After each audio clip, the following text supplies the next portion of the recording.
Bonjour à tous. Donc, dans cette vidéo-là, on va essayer de continuer l'exercice 9, ça veut dire c'est une suite de l'exercice 9.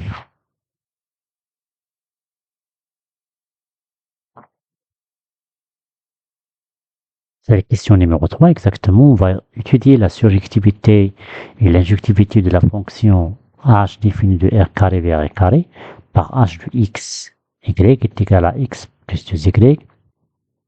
X moins 2y, ça veut dire l'ensemble de départ c'est r carré. Donc, de r carré vers r carré. Donc, pour chaque x donné, un couple xy, l'ensemble de départ, de x de h, et va nous donner h de cet élément-là, xy, qui est exactement un élément, c'est-à-dire un couple de x de r carré, x moins y. On va essayer d'étudier l'injectivité et la surjectivité de cette fonction-là. Bien sûr, on peut travailler par montrer l'injectivité et après montrer la surjectivité. On va essayer de faire ça. Je vais travailler par le théorème suivant. Je vais montrer l'injectivité et la surjectivité en même temps. Ça veut dire que je vais montrer, montrant que H est bijective. Ça veut dire, je vais montrer ça. Il existe un unique couple je veux dire, que soit U, V, deux éléments, ça veut dire un élément, un couple qui appartient à l'ensemble d'arrivée, R carré.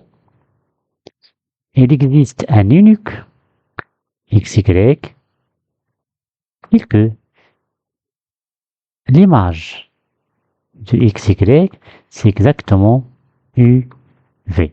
Ça veut dire pour chaque couple de l'ensemble d'arrivée, je vais avoir un élément dans l'ensemble de départ, ça veut dire un antécédent. On va montrer ça par l'unicité, ça veut dire un seul élément. Et donc, on va faire ça. Je vais prendre soit U, V, un couple qui appartient à R carré. Ça veut dire l'ensemble d'arrivée.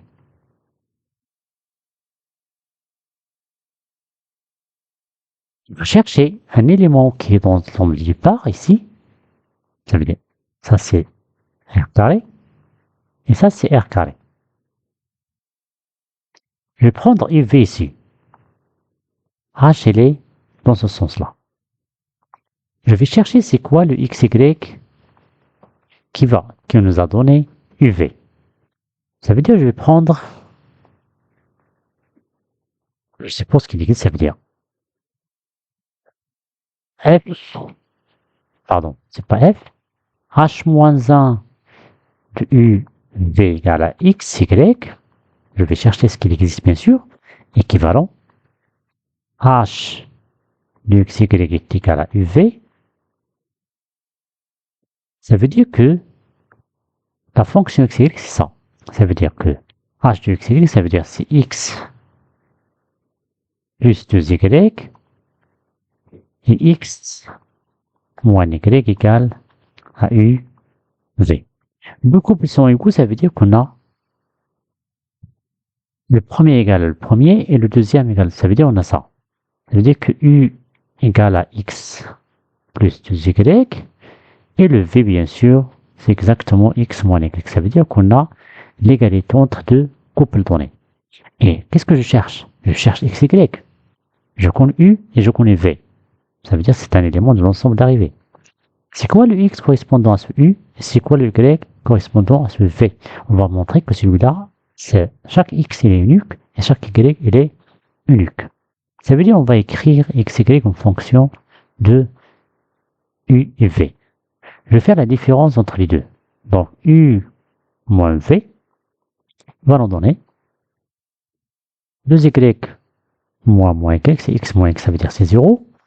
Et 2Y moins Y, ça veut dire c'est 2Y plus Y.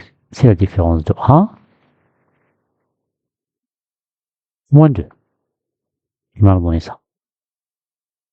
Et donc, la dernière, je vais la laisser comme elle est. Je vais pose x est égal à v moins plus y. C'est v plus y. Et donc, qu'est-ce qui va donner ça? Alors, cette différence-là va nous donner que y, c'est exactement u moins v sur 3. 2y plus y, c'est 3. Je divise par 3, c'est u moins v. Et donc, je peux trouver que x égale, je remplace v, c'est exactement v, mais plus y, ça veut dire c'est celui-là, u moins v sur 3. Ce qui va nous donner que le x que je cherche est égal, c'est 3v moins v, ça veut dire c'est 2v plus u sur 3. Et le y que j'ai trouvé déjà, c'est u moins v divisé par 3. J'ai trouvé un x et un y. Bien sûr, c'est bien défini. Et celui-là, c'est bien défini, ça veut dire ça, celui appartenant à R. Ça veut dire pour n'importe quel UV, le x, il est défini, qui est égal à 2v plus u, et le y, il est défini, qui est égal à u moins v. Et celui-là, c'est unique. Je ne peux pas trouver 2 ou 3 qui sont différents. Ça veut dire que je vais trouver un unique x qui est égal exactement à 2v plus u pour n'importe quel UV. Quel que soit u et le v, qui appartient à l'ensemble d'arrivée, R au carré, il existe un unique x qui est égal à 2v plus u sur 3, et un unique y qui est égal à u moins v sur 3, et que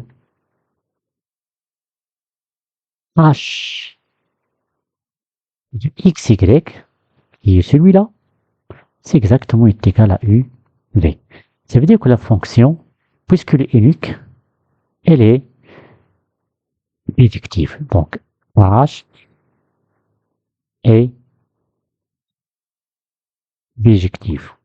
Ça veut dire que j'ai montré la question numéro 3 de l'exercice 9, et facultatif bien sûr, en utilisant la bijectivité, ça veut dire la définition des fonctions bijectives, surtout la propriété qui cherche l'unique élément xy de telle sorte qu'il soit surjectif. Mais c'est pas la seule méthode, bien sûr. Vous pouvez le montrer par l'injectivité tout d'abord, et après vous montrer la surjectivité. C'est à vous de faire ça, s'il vous plaît. Donc, bon courage et bonne chance.